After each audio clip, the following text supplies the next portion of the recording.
Hello and welcome to lawyer academy India. मैं हूं advocate करण मौर्य। आज हम लोग देखने वाले हैं हमारा एक टॉपिक जो है इंडियन पार्टनरशिप एक्ट। ठीक है, Indian partnership act Indian contract act से रिपील किया गया था और ये अलग ही एक्ट बना दिया गया था जो कि 1932 में बनाया गया था। इसका वन शॉट देखने वाले हैं जो कि एग्जाम्स में बहुत ज्यादा पूछा जाता है, चाहे हमारा एग्जाम आईबीपीएस एसओ का हो या फिर कोई अदर बैंकिंग एग्जाम हो। जुडिशरी में नहीं आता है ये, बट एक आध क्वेश्चन अगर आ जाता है तो भी इम्पोर्टेंट है, वैसे तो नहीं आता है। ठीक है, तो हम लोग इसमें क्या क्या चीजें देखने वाले हैं वो देखेंगे। और इसमें देखने वाले हम नेचर डेफिनेशन हो गई, और पार्टनरशिप क्या होती है, को पार्टनरशिप क्या होती है, types of partner and partnerships है, रिलेशंस ऑफ पार्टनर्स हैं, लायबिलिटी ऑफ पार्टनर्स है, ये सारी चीज देखेंगे। रजिस्ट्रेशन ऑफ पार्टनरशिप फर्म, ये सारी चीजें देखने वाले हैं। ठीक है, तो और इसके ये नोट्स चाहिए आपको, अगर आईबीपीएस एसओ या जुडिशरी के लिए नोट्स चाहिए, जिसमें आपको क्या क्या मिलेगा। आपको मिलेगा सब्जेक्ट वाइज नोट्स मिलेंगे, हिंदी इंग्लिश दोनों में। सब्जेक्ट वाइज आपको एमसीक्यूज मिलेंगे और सब्जेक्ट और आपको 20 मॉक टेस्ट मिलेंगे आईबीपीएस एसओ के लिए, और 20 मॉक टेस्ट मिलेंगे आपको जुडिशरी के लिए। ठीक है, तो अगर आपको ये लेने हैं तो 399 में मिल जाएगा आपको। और कैसे मिलेगा ये डिस्क्रिप्शन में जाके आप देख लो, आपको पता लग जाएगा। ठीक है, तो चलो शुरू करते हैं। Nature and definition of partnership. Introduction partnership का होती है, तो एक एग्जांपल से बताता हूँ क्या होती है पार्टनरशिप।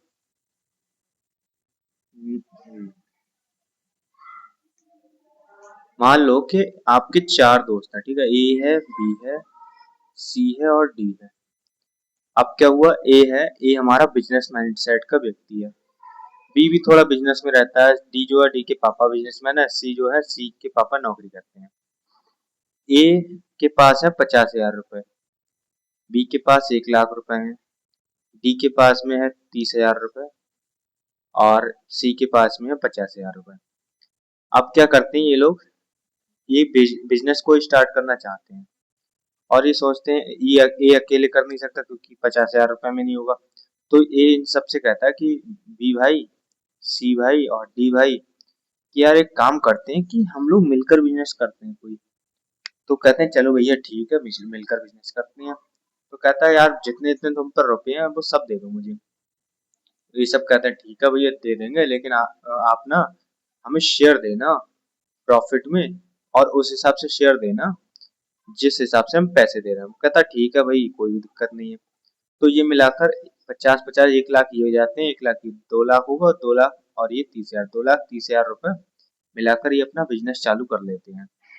ठीक है, और जो प्रॉफिट होता है उसमें तो वो इनका शेयर के हिसाब से बढ़ जाता है। जैसे बी का 1 लाख है तो 1 लाख के हिसाब से बढ़ जाएगा, ए का 50,000 रुपए डला हुआ है तो 50,000 के हिसाब से। तो ये सब जो काम हो रहा है, और इन्होंने क्या किया है, जो अपना जो बिजनेस है उसका नाम इन्होंने रख दिया है मान लो कि जानकी ट्रेडर्स। ठीक है, कट गया सॉरी, 1 मिनट। हाँ, उन्होंने अपना नाम रख दिया है बिजनेस का जानकी ट्रेडर्स। तो ये क्या हो गया, ये हमारी हो गई partnership firm. A B C D ने मिलकर पैसे डाले, बिजनेस चालू किया, जानकी ट्रेडर्स पार्टनरशिप फर्म का नाम हो गया। और यही हम अपने समझने वाले हैं इस वाले लेक्चर में। तो आई होप ये वाला आपको एग्जांपल समझ में आ गया होगा। तो डेफिनेशन ऑफ पार्टनरशिप क्या है, ये पार्टनरशिप है relation between persons who have agreed to share the profits of a business carried on by all or any of them acting for all. मतलब कोई भी जो व्यक्ति हैं वो मिलकर जब भी कोई बिजनेस शुरू करते हैं और उसमें जो प्रॉफिट्स का जो शेयर होता है उस पर एग्री होती हैं, चाहे वो बिजनेस खुद करते हो या फिर किसी और व्यक्ति के द्वारा करवाते हो, तो वो पार्टनरशिप हो जाएगी। एलिमेंट्स क्या है पार्टनरशिप के, एसेंशियल एलिमेंट्स, तो एग्रीमेंट होना चाहिए। पार्टनरशिप का जो एग्रीमेंट है वो बना हुआ होना चाहिए। मुंह से पार्टनरशिप नहीं होती है, मुंह से आपने बातें कर ली तो आपको एग्रीमेंट लिखाना पड़ेगा। दो या दो से अधिक लोग होने चाहिए, बिजनेस व्यापार करना चाहिए, शेयरिंग ऑफ प्रॉफिट्स होना चाहिए, कितना किसका रेशियो ये होना चाहिए, और म्यूचुअल एजेंसी होनी चाहिए। ठीक है, और पार्टनर होते कौन है, फर्म क्या होती है, फर्म का नाम क्या होता है। पार्टनर वे दो व्यक्ति होते हैं जो कि मिलकर काम करते हैं, पैसा डालते हैं अपना, वो पार्टनर कहलाते हैं। फर्म क्या है, कलेक्टिव नेम फॉर पर्सन। अगर बिजनेस का जो नाम रखा था अभी, जानकी नाम रखा था ना हमने फर्म का, तो वो पार्टनरशिप फर्म हो गई, ठीक है। तो मिलकर वो काम कर रहा है, वो फर्म कहलाएगी। फर्म का नाम जानकी हो गया। Firm has no separate legal entity unlike company. Firm के पास में सेपरेट एंटिटी नहीं होती। फर्म के जो रिप्रेजेंटेटिव होते हैं वो पार्टनर होते हैं, तो फर्म पर कोई केस नहीं किया जा सकता, पार्टनर्स करते हैं। और फर्म फर्म पर केस नहीं किया जा सकता, पार्टनर्स करते हैं, और पार्टनर्स पर ही केस होता है, ना कि फर्म पर। तो बस यही है कि फर्म जो होती है अलग एंटिटी होती है, और पार्टनर्स जो होते हैं, सॉरी, फर्म जो होती है वो एंटिटी नहीं होती, सेपरेट एंटिटी पार्टनर्स में ही होती है। लेकिन जो कंपनी होती है वो अलग एंटिटी होती है। कंपनीज एक्ट में हम पढ़ेंगे कि कंपनीज कैसे सेपरेट एंटिटी होती है।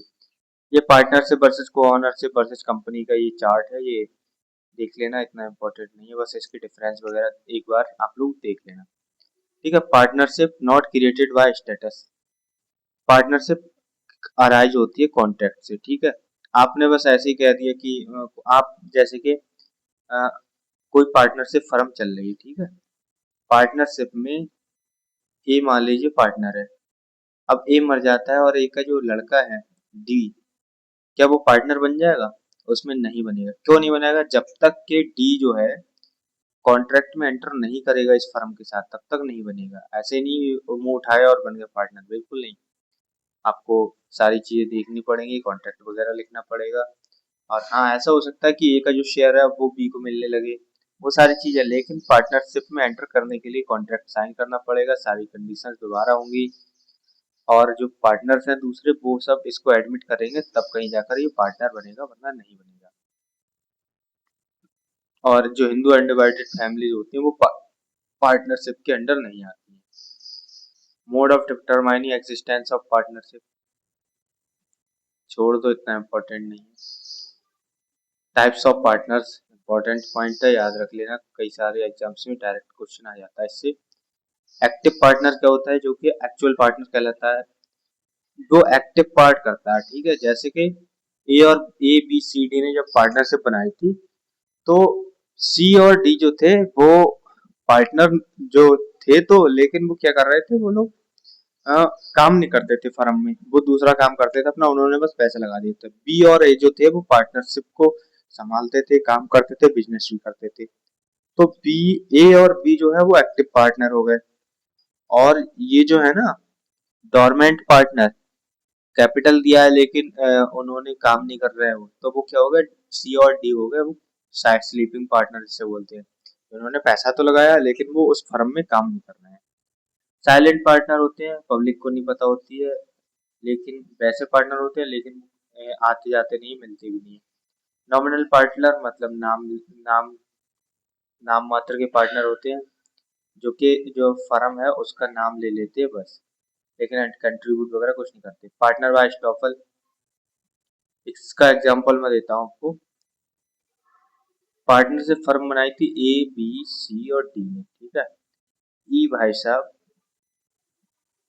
और इनका बिजनेस चलता था ए बी सी डी का एक्स से। अब क्या हुआ, ई को पता चल गया कि एक ए बी सी डी का जो बिजनेस है वो एक्स से चलता है।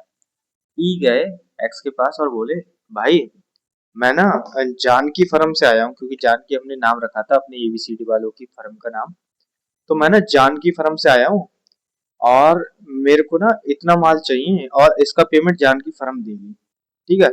एक्स भाई बोले ठीक है भैया, जानकी फर्म से आए हो तो ले जाओ माल। बोले ठीक है भाई, ले गए। तो कहीं ना कहीं ई ने क्या कहा, अपने आप को ऐसा दिखाया कि मैं इस कंपनी का इस पार्टनरशिप का फर्म का पार्टनर हूँ।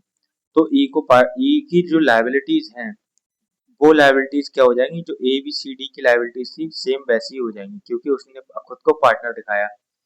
और जो पेमेंट है वो ए ई भी भरेगा इस चीज का, ठीक है। और इसे जो है स्टॉपल पार्टनर या फिर होल्डिंग आउट का पार्टनर कहते हैं।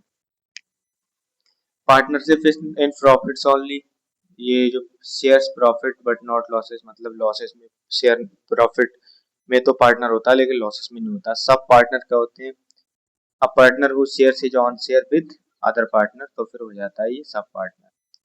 Minor age partner important point है ये वाला, एग्जाम पॉइंट में व्यू में पूछ लेते हैं, ठीक है। डायरेक्टली क्वेश्चन आ जाता है इससे। पहली बार ये देखते हैं कि माइनर होता क्या है। जो व्यक्ति 18 साल से नीचे का होगा तो वो माइनर कहलाएगा, ठीक है। माइनर किसी भी फर्म में या फिर पार्टनरशिप फर्म में पार्टनर नहीं होता, क्योंकि माइनर के साथ जो है पार्टनरशिप या फिर कॉन्ट्रैक्ट वॉइड होता है। और आपको पता है मोरी बीबी बनाम धर्मोदास केस जो था वो किसके लिए था, इसीलिए था कि जो माइनर का कॉन्ट्रैक्ट था वो वॉइड होता है, लेकिन वो एज अ बेनिफिशियरी मान लिया जाता है अगर सारे के सारे पार्टनर जो है वो कंसेंट दे दे तो। ठीक है, ये मैं एग्जांपल कैसे देता हूँ, जैसे ऐसे देता हूँ। मान लो कि ए और बी, सी और डी जो थे वो पार्टनर्स तो थे। अब क्या हुआ, डी की डेथ हो गई, डी मर गया। डी का लड़का था एक्स, एक्स को हमने अभी दूसरी कहानी एन मान लो, एन था डी का लड़का। अब क्या हुआ, डी तो मर गया लेकिन डी का जो कैपिटल है वो तो लगा हुआ है पार्टनरशिप फर्म में। तो ए और बी ने क्या किया और सी ने क्या किया कि मीटिंग बुलाई और मीटिंग में बोला कि एन पार्टनर तो हो नहीं सकता क्योंकि वो 17 साल का है, अभी नाबालिग है, लेकिन एन जो है बेनिफिशियरी हो सकता है, जो भी हम प्रॉफिट कर रहे हैं और डी का जो पेमेंट लगा हुआ था, डी का जो कैपिटल लगा हुआ था उसका हिस्से का जो पेमेंट है, प्रॉफिट है, वो हम एन को दे देंगे। तो एन क्या होगा, बेनिफिशियरी हो गया इस पार्टनरशिप फर्म में। ठीक है, तो यही पॉइंट है, ये इसमें इंपॉर्टेंट पॉइंट है, याद रखना है एग्जाम्पल से। एग्जाम्पल इसलिए एक ही एग्जाम्पल दे रहा हूँ, इसको याद रखना, पूरा पार्टनरशिप एक्ट निपट जाएगा आपका और आपको पता भी नहीं चलेगा और पूरा आपको समझ में भी आ जाएगा। Rights of minor partner, minor partner के राइट्स क्या होते हैं, share in profits and assets of firm, firm में शेयर हो जाता है, प्रॉफिट में भी हो जाता है, इंस्पेक्ट कर सकता है, कॉपी ऑफ अकाउंट्स और सारी चीजें, ठीक है। Sue for account share when severing connection, अगर कोई सू वगैरह भी हो सकता है अगर सीवियरिंग कनेक्शन है तो। लायबिलिटीज ऑफ माइनर पार्टनर क्या है, तो share in firms property level for firms है, ठीक है। अगर उसका प्रॉपर्टी में जो है शेयर है तो वो लेवल भी होगा एक्ट्स के लिए, लेकिन पर्सनली लेवल नहीं होगा थर्ड पर्सन के लिए किसी। इंपॉर्टेंट पॉइंट है एग्जाम पॉइंट ऑफ व्यू से ये, जब वो 18 साल का हो जाएगा तो उसको 6 महीने में ये बताना पड़ेगा कि वो जो फार्म है उसमें पार्टनर रहना चाहता है या फिर नहीं रहना चाहता है। अगर नहीं रहना चाहता तो फिर वो लीव कर देगा फर्म को, और अगर रहना चाहता है तो फिर उसको जो वो ज्वाइन कर लेगा और सारे के सारे दायित्व फिर वो एक पार्टनर की तरह निभाने लगेगा।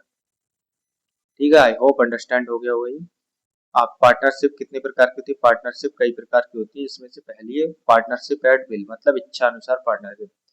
ये पार्टनरशिप ऐसी होती है जैसे कि ए और बी ने बोला, ए बी सी डी जो जान की पार्टनरशिप बनाई थी उन्होंने उन्होंने बोला कि भाई पार्टनरशिप हम बनाते हैं और जब तक चल रही है तब तक चलाएंगे, मतलब जब तक इच्छा हम लोगों की तब तक चलाएंगे फिर बंद कर देंगे। तो वो क्या होगा, पार्टनरशिप एट विल, इसमें कोई फिक्स टाइम नहीं होता, कभी भी ये बंद हो सकती है जब उनका मन करेगा तब। दूसरी पार्टिकुलर पार्टनरशिप, कोई स्पेसिफिक वेंचर या फिर पीरियड के लिए है तो फिर वो क्या है, पार्टनरशिप पार्टिकुलर हो जाएगी। जैसे कि उन्होंने पार्टनरशिप बनाई थी कि हम केवल और केवल जो है सोडा की बोतल बनाएंगे, तो वो क्या हो गई, पार्टिकुलर पार्टनरशिप हो गई कि एक ही काम के लिए बनाई गई है। और जब डिजॉल्व हो जाएगी कब, जब कंप्लीशन ऑफ वेंचर हो जाएगा, या फिर जैसे कि उन्होंने पार्टनरशिप बनाई थी कि हम 1 लाख सोडा की बोतल बनाएंगे, 1 लाख जिस दिन सोडा की बोतल बन जाएगी वो पार्टनरशिप जो है वो खत्म कर दी जाएगी। ठीक है, नेक्स्ट है फिक्स टर्म के लिए, मतलब कि उन्होंने मान लो कि 1 साल के लिए पार्टनरशिप बनाई थी, 1 साल पूरी हो गई तो पार्टनरशिप फिर जो है खत्म हो जाएगी। अब आते हैं रिलेशंस ऑफ पार्टनर, पार्टनर्स के रिलेशन क्या होते हैं। तो सेक्शन 9 में दिया गया है general duties of partnership, partners, partners are bound to carry on business, मतलब पार्टनर जो है, अगर पार्टनर है कोई एक्टिव पार्टनर तो उसको बिजनेस जो है कैरी करना पड़ेगा। पार्टनर को एक दूसरे के प्रति ईमानदार रहना पड़ेगा और वफादार भी रहना पड़ेगा, झूठ बोल नहीं बोलेंगे, बदतमीजी नहीं करेंगे, इज्जत करेंगे सबकी, और किसी से छुपाकर कोई काम नहीं करेंगे, ये सारी चीजें। और ऐसा कोई काम नहीं करेंगे जिससे कि जो फर्म है फर्म को नुकसान हो। कोई भी ऐसा बिजनेस नहीं शुरू करेंगे जो कि पार्टनरशिप फर्म जो है उसके कंपटीशन में खड़ी हो जाए। ठीक है, duty to indemnity, partner must indemnify firm for any loss caused by, ठीक है, पार्टनरशिप फर्म में अगर कोई लॉस होता है तो पार्टनर्स उसको इंडेमनीफाई करेंगे। अगर विल जैसे willful neglect in conduct of business या फिर फ्रॉड कमिटेड बाय पार्टनर, तो जिसने ऐसा किया है वो व्यक्ति ही उस चीज की भरपाई करेगा। राइट ऑफ पार्टनर्स क्या है, तो राइट ऑफ पार्टनर्स का होता है equal right to participate in management, ठीक है। मैनेजमेंट जो है उसमें इक्वल राइट होगा। राइट टू बी कंसल्टेड, वो पार्टनरशिप फर्म में कंसल्टेशन दे सकता है, मतलब कि उन्हें का पार्टनरशिप फर्म में कोई कमी है या फिर कोई और लीगल इशू है तो उसमें वो अपना कंसल्टेशन दे सकता है। Right of access of to books, books वगैरह जो बुक्स अकाउंट्स वगैरह है वो सारी चीजें एक्सेस कर सकता है। इक्वल शेयर इन प्रॉफिट्स, मतलब उसका जितना भी पैसा लगा है उस कैपिटल के हिसाब से है अपना शेयर ले लेगा। इंटरेस्ट ऑन कैपिटल, कैपिटल जो लगा उस पर इंटरेस्ट वगैरह है तो वो भी ले सकता है। इंटरेस्ट ऑन एडवांस है, अगर उसने फर्म को कोई लोन दिया है अपनी तरफ से तो 6% पर एनम का जो है उस पर इंटरेस्ट भी मिलेगा उसे। राइट टू रेम्यूनरेशन, मतलब के जो पार्टनर होता है, no partner entitled to remuneration unless agreed, मतलब कि जो कोई भी पार्टनर होता है वो शेयर ऑफ प्रॉफिट्स में पार्टनर होता है, ना कि सैलरी के लिए होता है। अगर हाँ कोई पार्टनर है जिसने ज्यादा पैसा लगाया उस और पार्टनरशिप फर्म बोल रही कि हम आपको सैलरी भी देंगे 10,000 रुपये अलग से, तो वो ऐसे मिल सकती है, लेकिन वैसे नॉर्मली शेयर इन प्रॉफिट्स होता है, कोई सैलरी वैल्यू नहीं मिलती है। Indemnity for acts in ordinary courts, अगर उसने कोई ऑर्डिनरी कोर्ट्स वगैरह कुछ भी किया है तो उसमें या फिर फर्म को लॉस वगैरह से बचाया है तो उसके लिए इंडेमनिफाई किया जाएगा। इम्प्लाइड अथॉरिटी ऑफ पार्टनर्स क्या होती है, म्यूचुअल एजेंसी। कुछ जो काम होते हैं पार्टनर्स जो होते हैं वो ऐसे नहीं है कि कॉन्ट्रैक्ट में लिखे होंगे तभी होंगे या फिर सबकी परमिशन लेंगे तभी होंगे। जैसे कि कुछ काम जो होते हैं वो नॉर्मली करते ही रहते हैं पार्टनर, क्योंकि उन्हें पार्टनरशिप फर्म चलानी है। जैसे कि उन्हें बिजनेस करना है, ठीक है, फर्म के नाम पे प्रोडक्ट बेचने हैं या फिर खरीदने हैं, वो सर्वेंट्स वगैरह उनसे बात करनी है या फिर उन्हें कोई ऑर्डर देना है, वो पेमेंट्स वगैरह ले सकते हैं वो फर्म के नाम पे, क्योंकि फर्म तो उनकी है। अगर कोई पेमेंट ड्यू है उसको दे ले सकते हैं या फिर दे सकते हैं, या फिर जो नेगोशिएबल इंस्ट्रूमेंट है चेक वगैरह है या फिर बिल ऑफ एक्सचेंज है, इन सबका लेन देन कर सकते हैं। लीगल प्रोसीडिंग्स जो है फर्म के बिहाफ पर कर सकते हैं, ठीक है। अब क्या नहीं कर सकते हो, तो कोई डिस्प्यूट जो है आर्बिट्रेशन के लिए उसको नहीं दे सकते हैं।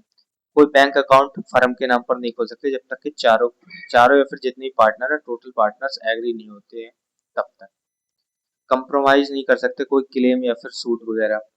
कोई विड्रॉवल ऑफ सूट नहीं कर सकते हैं, जैसे कोई केस चल रहा है फर्म के नाम पे वो विड्रॉ नहीं कर सकते जब तक कि सारे के सारे पार्टनर्स उसको राइट ना दे दें या फिर सारे के सारे पार्टनर्स उसमें कंसेंट अपनी ना दे दें। एडमिट एनी लायबिलिटी इन सूट अगेंस्ट फर्म, जैसे कि कोई फर्म के अगेंस्ट कोई सूट चल रहा है और जो सी पार्टनर है वो गया हुआ है केस में कोर्ट में, ठीक है।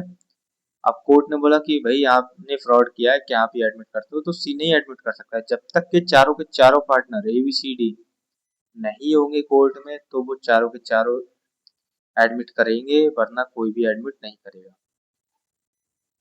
कोई भी इमूवेबल प्रॉपर्टी वगैरह जो है वो फर्म के नाम पर नहीं खरीदेंगे जब तक कि पार्टनर्स की जो है कंसेंट नहीं होगी।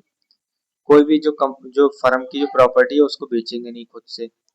और कोई भी enter into fund partnership on firms behalf, कोई भी अदर फर्म है उसमें जो क्या करेंगे पार्टनर वगैरह नहीं बनेंगे फर्म के बिहाफ पर, ठीक है। ये भी चारों की म्यूचुअल एजेंसी से ही होना चाहिए।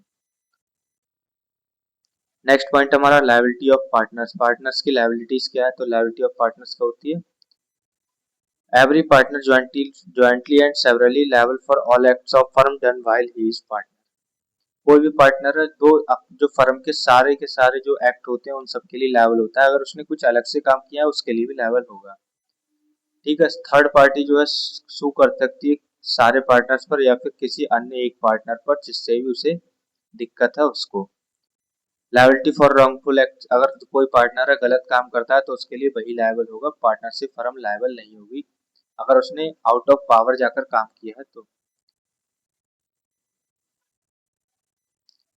और इसमें अगर फर्म की काम में काम उसने कोई रॉन्गफुल एक्ट किया है तो फिर वो पार्टनरशिप फर्म ही लायबल होगी। इसमें ऑलरेडी लिखा हुआ act done in ordinary course of business, तो फिर वो फर्म लायबल होगी। और विद द अथॉरिटी ऑफ को पार्टनर्स तो भी फर्म ही लायबल होगी, अगर उसने खुद से किया है act out of the business किया है तो फिर वो खुद लायबल होगा। लायबिलिटी फॉर मिस एप्लीकेशन, अगर मिस एप्लीकेशन कुछ करता है तो लायबिलिटी हुई। होल्डिंग आउट करता है, अगर होल्डिंग आउट करता है, मैंने आपको बताया था कौन होल्डिंग आउट करता है, जैसे कि कोई अपना अपने आप को फर्म का पार्टनर बताता है और कुछ भी काम लेता है, एडवांटेज लेता है, तो फिर उसको सारी की सारी लायबिलिटीज भी फुलफिल करनी पड़ेंगी। जैसे एग्जांपल के A retires but his name on remains on signboard, if we gives credit believing A is partner, A is liable होगा, ठीक है। नेक्स्ट हमारा right and liabilities of new retired and deceased partners, पढ़ लो, important है, exam में आ जाता है, ठीक है। नेक्स्ट हमारा रजिस्ट्रेशन ऑफ फर्म, फर्म का रजिस्ट्रेशन कैसे होगा, सेक्शन 58 में होता है। रजिस्ट्रेशन जो है वो ऑप्शनल है, मैंडेटरी नहीं है, मर्जी कर लो, ले और नहीं करना है तो नहीं मत करो, कोई दिक्कत नहीं, बस एग्रीमेंट नोट करा के रख लो। Application filed with registrar of firms of the area where firm is located, ऐसे रजिस्ट्रार के पास जाएगी जहां पर फर्म लोकेट होगी। एप्लीकेशन कंटेन क्या करती है, first name, place of business, names of the other places of business, date of joining of each partner, name and address, permanent address of partners, duration of partnership, Aadhaar card वगैरह, PAN card की photocopy, ये सारी चीजें लगती हैं। Sign करे जाएंगे सारे के पार्टनर्स द्वारा, सारे के सारे पार्टनर्स द्वारा या फिर उनके एजेंट्स द्वारा। आफ्टर इंस्पेक्शन रजिस्ट्रार जो है रिकॉर्ड कर लेता है उनका रजिस्ट्रेशन और रजिस्टर ऑफ फर्म्स में और इशू करता है सर्टिफिकेट ऑफ रजिस्ट्रेशन। इफेक्ट क्या है रजिस्ट्रेशन, नॉन रजिस्ट्रेशन, अगर कोई फर्म रजिस्टर नहीं होती तो उसके इफेक्ट क्या होंगे, उसके जो है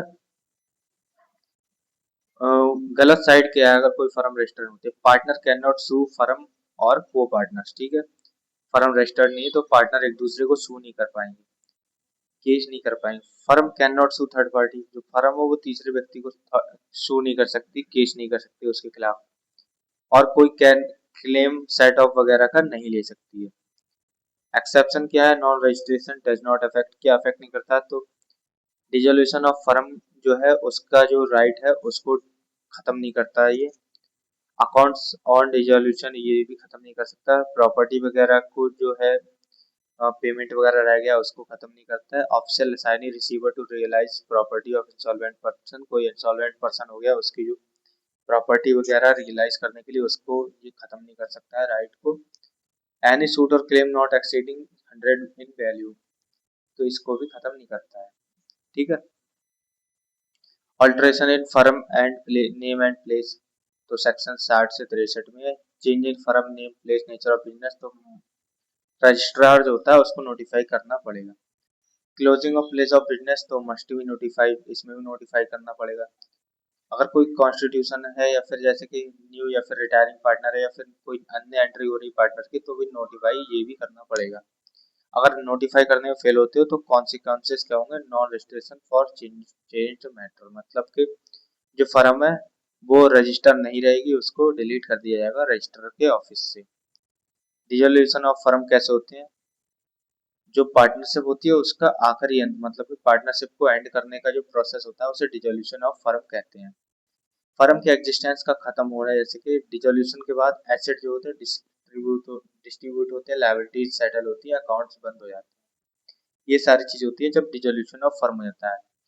तो मोड्स ऑफ डिसोल्यूशन क्या होते हैं, बाय एग्रीमेंट, एग्रीमेंट लिखा जाता है समझौते से सब पार्टनर्स के बीच और उनके सारी चीज लिखी जाती है, प्रॉफिट्स वगैरह प्रॉपर्टीज वगैरह किस किस को किया जाएगा, तो हो सकते हैं। दूसरा कंपलसरी डिसोल्यूशन, कंपलसरी डिसोल्यूशन कैसे होता है कि उन्होंने क्या किया है, एक आध पार्टनर जो है, एक पार्टनर या फिर सब पार्टनर इंसॉल्वेंट हो गए हैं, या फिर बिजनेस जो है वो अनलॉफुल हो गया, मतलब लीगली नहीं चल रहा है, या फिर number of partners reduces below 2, मतलब कि दो पार्टनर थे मान लीजिए या फिर तीन थे जिसमें से सिर्फ एक पार्टनर रह गया, बाकी पार्टनर्स की क्या हो गई, डेथ हो गई, तो ऐसा जो है कंपलसरी डिसोल्यूशन ऑफ फर्म हो जाएगा।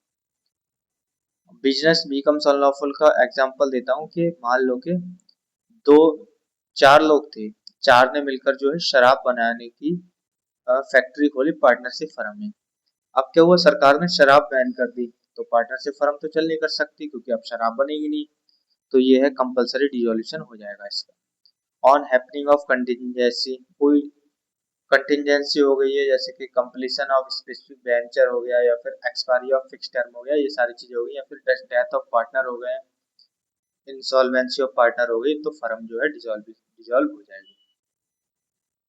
बाय नोटिस पार्टनरशिप अगर बिल पर है तो फिर नोटिस देना पड़ेगा पार्टनर्स को, और फिर फर्म डिजॉल्व कर दी जाएगी। न्यायालय के कोर्ट ऑर्डर के अनुसार कोई फर्म जो है किसी कोई गलत काम में थी या फिर कुछ और रीजन था, तो न्यायालय ने ऑर्डर दे दिया कि फर्म को डिजॉल्व करा जाए, तो भी फर्म डिजॉल्व हो जाएगी।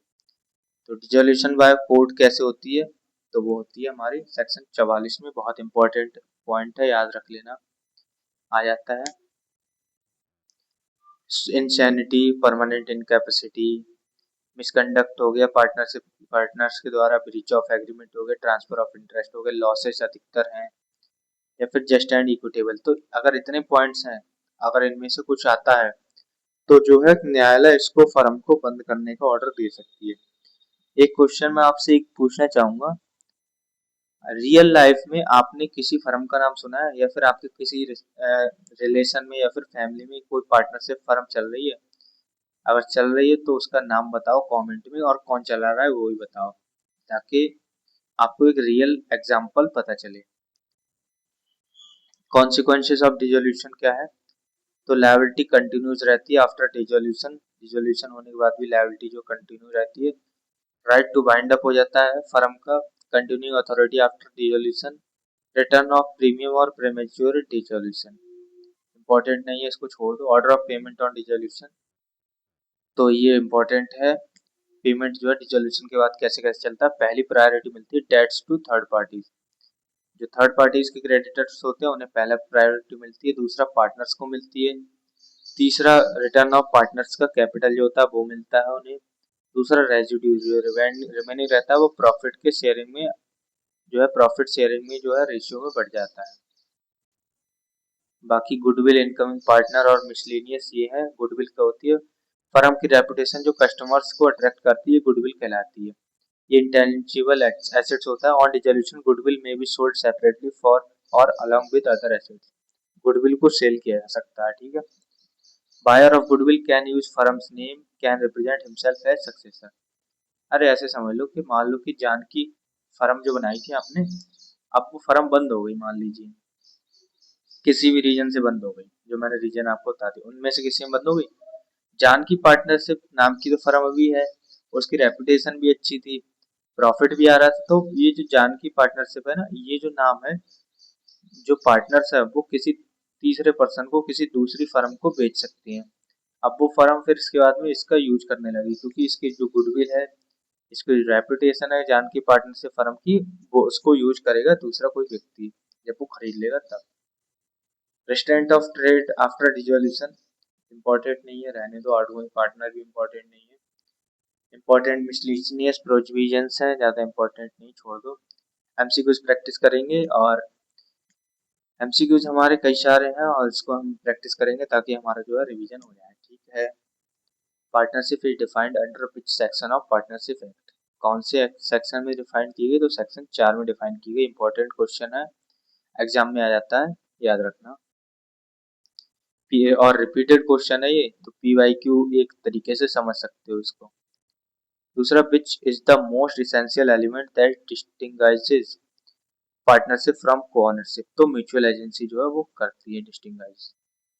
Maximum number of partners allowed in non banking firm business, तो कितना होता है, 50 लोग पार्टनर बन सकते हैं नॉन बैंकिंग में, और बैंकिंग का अगर है तो वो कितने होंगे, ये कमेंट करके आप मुझे बताओ, ठीक है। इंपॉर्टेंट क्वेश्चन है, आ जाता है पीवाईक्यू में भी आता रहता है, मतलब पहले भी आ चुका है। Under section 30 of Indian partnership act, a minor admitted to the benefits of partnership, तो क्या होगा, minor's personal property not liable, ठीक है, माइनर की पर्सनल प्रॉपर्टी वो लायबल नहीं होगी। A minor admitted to partnership benefits must give public notice of election within how many months attaining majority, मतलब माइनर जो है वो खुद को फर्म का पार्टनर कितने दिनों कितने महीने में बताएगा मेजर होने के बाद, तो वो 6 महीने का टाइम मिलता है उसे। If a minor admitted to partnership benefit does not give notice within 6 months of attaining majority he, तो वो क्या होगा, डीम्ड फुल पार्टनर, ठीक है। Under section 69 an unregistered firm can not, क्या नहीं कर सकती है अनरजिस्टर्ड फर्म, तो थर्ड पार्टी को शुरू नहीं कर सकती है, सॉरी सू नहीं कर सकती है, मतलब केस नहीं कर सकती थर्ड पार्टी को। Which of the following is not an exception to consequences of non-registration under section 69? तो क्या है नॉन रजिस्ट्रेशन के कॉन्सिक्वेंसेस, तो है सू टू इन्फोर्स कॉन्ट्रेक्चुअल राइट्स, ये ब्लॉक्ड होते हैं अगर नॉन रजिस्ट्रेशन है फर्म का, कोई कॉन्ट्रेक्चुअल राइट्स जो है उसको इन्फोर्स नहीं कराया जा सकता। Interest on advance payment made by partner to the firm, तो कितना होना चाहिए, अगर कोई पार्टनर फर्म को लोन देता है, पैसा देता है, तो वो 6% के एनुअल के रेट पर होना चाहिए। Which of the firm acts outside the employed authority of a partner, तो ये क्या है, ये हमारा सबमिट डिस्प्यूट टू आर्बिट्रेशन, ठीक है। मतलब कि जो पार्टनर है उसने आउट ऑफ अथॉरिटी क्या काम किया, तो क्या submit dispute to arbitration. Partnership at will can be dissolve by, तो कैसे डिसॉल्व हो सकती है, बाय नोटिस हो सकती है, ठीक है। नोटिस देना पड़ेगा आपको सभी पार्टनर्स को, तभी होगी। Section 44 of Indian partnership act provides for dissolution of firm bye, तो ये कोर्ट के ऑर्डर से करती है डिसोल्यूशन, ठीक है। On dissolution of firm which debt is paid first from first assets, तो है हमारा थर्ड पार्टी क्रेडिटर्स का सेक्शन 48 में, third party debts, partner loans, capital और फिर रेजिड्यू, मतलब पहली प्रायोरिटी जो दी जाएगी थर्ड पार्टी डेट्स को दी जाएगी। A nominal partner is one who, nominal partner कौन होता है, वो होता है जो कि नेम सिर्फ लेता है, ठीक है, जो लैंड करता है नेम सिर्फ फर्म का, वो होता है nominal partner.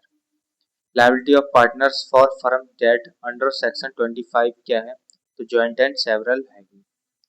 Section 20 of Indian partnership act deals किससे करता है, तो वो करता है partners by estoppel and holding out. PYQ exam में आ जाता है, इंपॉर्टेंट है, याद रखना, ठीक है, काफी इंपॉर्टेंट क्वेश्चन है ये। N incoming partner is liable, तो किस चीज के लिए लायबल होगा इनकमिंग पार्टनर, वो होगा हमारे only for acts after his admission. Goodwill of a dissolved firm is dealt with under which section, तो सेक्शन 55 में डील करता है goodwill. Which case established that sharing of profits alone is not conclusive of partnership? Cox versus Hickman का case है, important case है, याद रखना, exams में इससे डायरेक्ट क्वेश्चन आ जाता है। Under section 48 if assets are insufficient to pay all debts on dissolution losses are borne by, तो सेक्शन 48 है losses first from profits then capital, ठीक है। तो बस हमारा इतना ही था, और मैं एक चीज आपको बता देता हूँ, 1 मिनट रुकिएगा।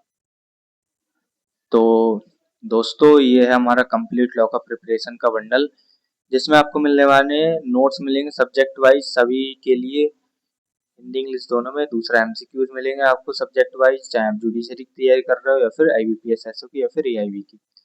तीसरा है हमारा 20 मॉक टेस्ट मिलेंगे आपको, जो कि आईबीपीएस एसओ के लिए होंगे, और 20 मिलेंगे आपको जुडिशरी के लिए, ठीक है।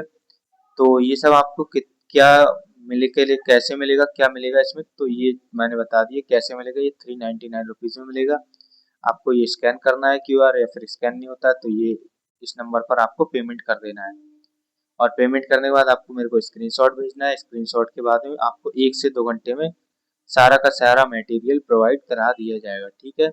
तो आशा करता हूँ वीडियो अच्छी लगी होगी, मिलते हैं नेक्स्ट वीडियो में, तब तक के लिए जय हिंद।